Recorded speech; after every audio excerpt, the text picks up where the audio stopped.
Welcome back to Eurofootball Daily, and with talk of players moving to clubs all over the continent, we decided to look into 10 rumours that you should hope don't happen this month. 10. Jerome Boateng to Arsenal.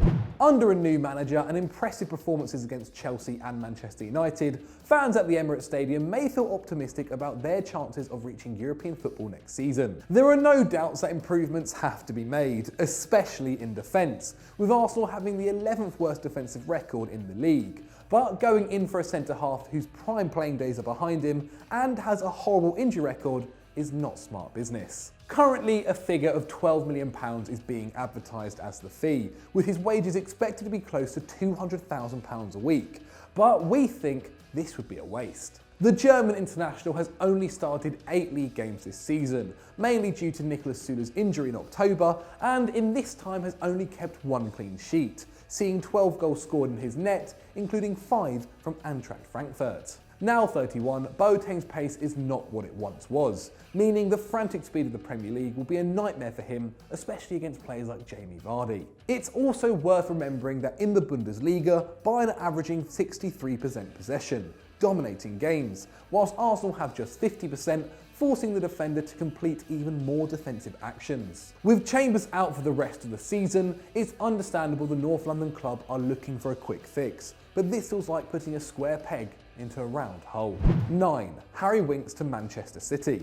Manchester City have seen a lot of success over the past few years, winning the Premier League twice consecutively, but this season they've had quite the shock, having already conceded more goals this campaign than the entirety of the 2018-19 season. And while you would expect rumours of defensive reinforcements, the one that shocked us was the potential move of Harry Winks to the Sky Blues. The English international has only played 2 full games since Jose Mourinho's appointment in North London, and it's alleged his move to Manchester would be used to fill the spot of the outgoing David Silva. But here at FD, we struggle to see why this is needed. They already have players struggling for game time who are better than Winks. Phil Foden has seen just 233 minutes in the Premier League this season, the least minutes in the squad, and will be expecting to fill the void left by Silva this year. The 19-year-old performances in the Champions League has shown his potential with 2 goals and 2 assists in just 2 starts. That's not to mention that Riyad Mahrez, who is yet to reach 1,000 minutes in the Prem, is again having an elite season, with a goal contribution every 90 minutes. Some may argue that the Winks rumours are actually for his defensive output, as he makes a solid 2.4 tackles and interceptions per 90. But considering last summer's £63 million signing Rodri is making 2.7, there's no need for Spurs' number 8 to even be in consideration. Instead, they should be looking towards their back line. 8. Christoph Piontek to Tottenham. AC Milan and transfers haven't been a great mix of late, but when they signed Christoph Piontek last season from Genoa for €35 million, we started to believe that maybe, just maybe, the curse had been lifted at the San Siro. Rumours of a move for Piontek to Spurs have sparked after it was revealed Harry Kane's ruptured tendon is going to keep him out until April. And while we think this would be a good signing for the Lily-Whites, it would be stupid for the Rossoneri to let him go. After his transfer last campaign, he managed a solid return of 10 goal involvements in 18 appearances. Not quite the 13 goals he got in the first half of the season at Genoa, but good nonetheless. This year, things haven't gone quite as well, with only 4 goals in 14 starts. But whereas last year he was running hot, he's been quite unlucky this time round, with his XG suggesting he should have double the goals. The signing of Zlatan Ibrahimovic seems to have been the main reason as to why AC are allegedly considering selling the Polish international.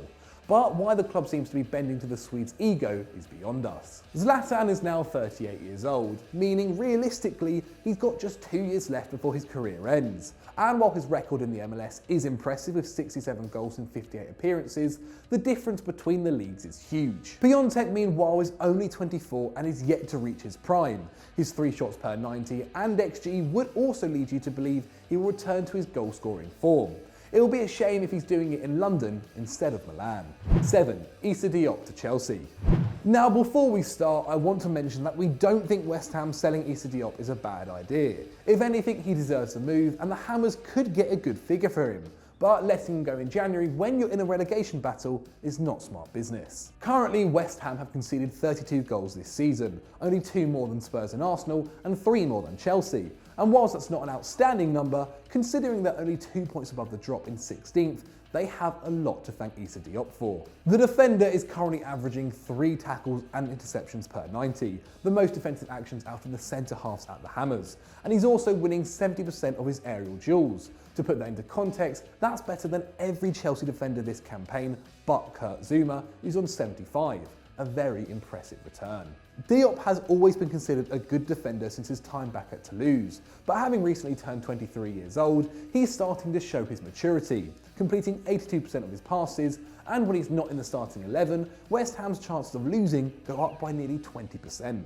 While Balbuena and Ogbona's performances have been better since the arrival of Moyes, they are 28 and 31 respectively, and any injuries to either would mean that Declan Rice, who's been vital this season for the club in midfield, 33-year-old Carlos Sanchez, who's only started 1 game, or Winston Reid, who's just come back from a 2-year injury, would have to replace them. It's simple, keep him now and sell him in the summer. 6. Dani Olmo to Barcelona. It must really frustrate clubs when players they once had in their ranks and let go of turn out to be quality. Barcelona have seen this more than most. Mauro Icardi, Andre Onana and Hector Bellerin are just some of the players to leave.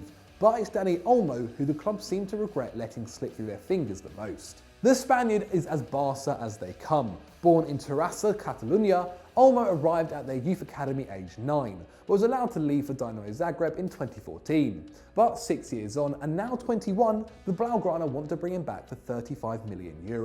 In the Champions League this year, the attacking midfielder has got 2 goals and 1 assist in 6 appearances, taking 2 shots per 90, creating 1 chance a game and also completing 3 dribbles against tough opposition in Manchester City and Atalanta. He was also the star at the Under-21 Euros last summer, scoring in the final, his 3rd in the competition, as Spain lifted the trophy. There is clearly a talented player in Olmo, and it's no surprise to see that Barcelona and a host of other clubs are interested. But a move back to Spain may be detrimental to his career at this stage. He's currently featured in 9 of an available 19 games this season for Zagreb in the league, and getting game time at Barcelona is not going to be any easier. The attack-minded player will have to battle for minutes with Arthur, De Jong, Roberto, Vidal and Rakitic just to get into midfield. And if he was to play in the wing, he has to displace Messi, Griezmann or Dembele. A hard ask, and one he should think about before signing any contract. 5. Edinson Cavani to Chelsea. Edinson Cavani's career has seen lots of rumours about a potential move. Manchester United, Atletico Madrid, Arsenal and Real Madrid are just a few of the clubs to have shown their interest in the Uruguayan. And in 2018, Chelsea also did. So it's funny that exactly 2 years later, they're in for him again. It's no secret Cavani wants a move. He's only started 4 League One games this season and hasn't been in the starting 11 for over 2 months now. But for the West London club to make a move for him this month is silly. The Blues are currently desperate for another goal-scoring striker to help Tammy Abraham, as Michy Batshuayi and Olivier Giroud only have 1 goal between them, and PSG's number 9 is definitely that, having scored 198 goals for the French champions. But the striker is now 32 and turning 33 in a month, and taking fewer shots than ever before in his career, with 1.4 per 90. Add the fact he's suffered 5 different injuries this season, missing 17 matches, and this transfer could do Chelsea more harm than good. While some say the French competition is a league for farmers, the Champions League is a good indicator to suggest where Cavani is in his career, as he faces elite competition. Whilst he scored 7 in 8 appearances back in 2017-18, last season he managed only 2 in 7. A huge drop-off which seems to be continuing this campaign. If this transfer happened a few years ago, we would have backed it. But now Chelsea need to look elsewhere before they get yet another transfer flop. 4. Sean Longstaff to Manchester United. Oh, how the mighty fall. It was only last year we saw Manchester United linked to the likes of Gareth Bale, Felipe Coutinho and Matthias de Ligt. But nowadays, rumours of the club signing Sean Longstaff must have fans thinking the worst. After being outperformed by younger brother Matt in ties against United, several publications have reported the Red Devils are interested in trying to acquire the midfielder to improve their options, but this would not do that. Currently, it's hard to see what the 22-year-old would exactly bring. In a creative role, his 0.9 key passes per 90 don't make for great reading, especially when someone like Fred is currently creating 1.6 chances a game. Okay, Newcastle don't have a lot of the ball, averaging 38% possession. meaning he won't have many chances to create. But surely his defensive actions are impressive. Well, the short answer is no. He's making 2.4 tackles and interceptions per 90, an okay figure for a midfielder, but it's hardly going to improve the squad. Fred alone is making 3.5. With figures of £50 million being spoken about and the potential loss of Paul Pogba later this year, completing a move like this would be a great way for United to continue their current form of mediocrity. 3. Dayot Upamecano to Barcelona. RB Leipzig have the potential to do something that hasn't been done in 7 years, by ending Bayern Munich's hold of the Bundesliga and winning it by the end of this season. They are currently halfway through and are 4 points ahead of last season's champions at the time of writing. But to do this, they need to keep hold of their best players. They're already close to selling Diego Demme to Napoli, who has the 5th most minutes out of the squad, and now it looks like Dayot Upamecano could be set to leave as well, with Barcelona and also Arsenal looking at the young defender. The Frenchman is a vital player for RB, playing at the back with Klosterman throughout the season and contributing great defensive numbers, with 4 tackles and interceptions per 90.